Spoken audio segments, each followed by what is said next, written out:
Mas Pur. Kenalin, aku Gracia Miracle Agatha dengan NPM 6092401205. Dan aku Najwa Kemalagaya dengan NPM 60924012000. Dan hari ini kita akan sharing mengenai pemahaman kita tentang teori feminisme.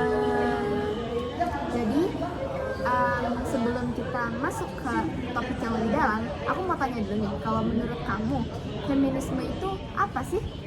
Menurut aku ya, jadi menurut aku tuh feminisme tuh sebuah teori atau gerakan sosial yang sebenarnya tuh berfokus pada ketidaksetaraan yang dialami oleh perempuan. Nah, kalau menurut aku secara pribadi, feminisme itu tuh muncul sebenarnya tuh karena respons ketidaksetaraan perempuan tersebut itu yang didapatkan di kehidupan, di aspek-aspek kehidupan seperti di politik, ekonomi, itu kayak terpampang nyata banget, terus pendidikan dan bahkan juga politik. Nah, menurut aku juga feminisme itu sebenarnya tuh merupakan ini ya, kayak respons dari patriarki juga, dimana biasa orang itu menganggap laki-laki itu lebih dominan dibanding perempuan. Betul. Dan juga feminisme itu nggak cuma berfokus pada kayak aspek sosial dan verbal, fisik dan verbal, tetapi juga lebih ke arah hukum dan sosial yang dialami oleh perempuan.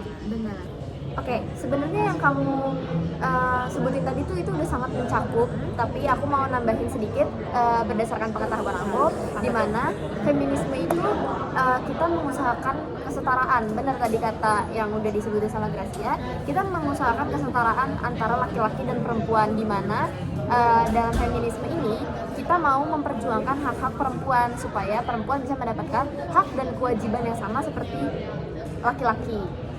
Dimana kayak, apalagi setuju gak sih kalau misalnya aku bilang cewek-cewek sekarang itu udah keren-keren banget, mereka udah banyak banget yang bisa melakukan kegiatan-kegiatan yang Gak kalah keren sih sama cowok-cowok. bener kan, yang dimana kayak dulu stigmanya cuma laki-laki yang bisa melakukan itu, tapi kayak sekarang cewek-cewek udah bisa membuktikan kalau mereka bisa melakukan itu juga. Kita juga bisa. Yes. Ayo, langsung aja lah ya. Ya. 2, 3. Enggak. Oke, kita bahas ke kasus deh ya, biar lebih ngerti gitu loh, Iya, sebenarnya apa benar. gitu loh. Nah, menurut aku tuh salah satu contoh itu yang penggunaan hashtag #MeToo, di mana-mana kita semua perempuan berbondong-bondong saling solid untuk menggunakan hashtag #MeToo bagi mereka-mereka untuk speak up bahwa kayak, oh aku juga pernah mengalami itu, biasanya untuk orang yang mengalami pelecehan seksual. Nah, kerennya gara-gara penggunaan hashtag ini banyak banget orang yang tadinya istilahnya tuh nggak dapat justice dan takut, tapi orang-orang yang tadi melakukan kejahatan itu malah dapat hukuman atau akhirnya diproses secara hukum gitu. Aku juga jadi inget contoh kasus ini loh, tau nggak, Times Up.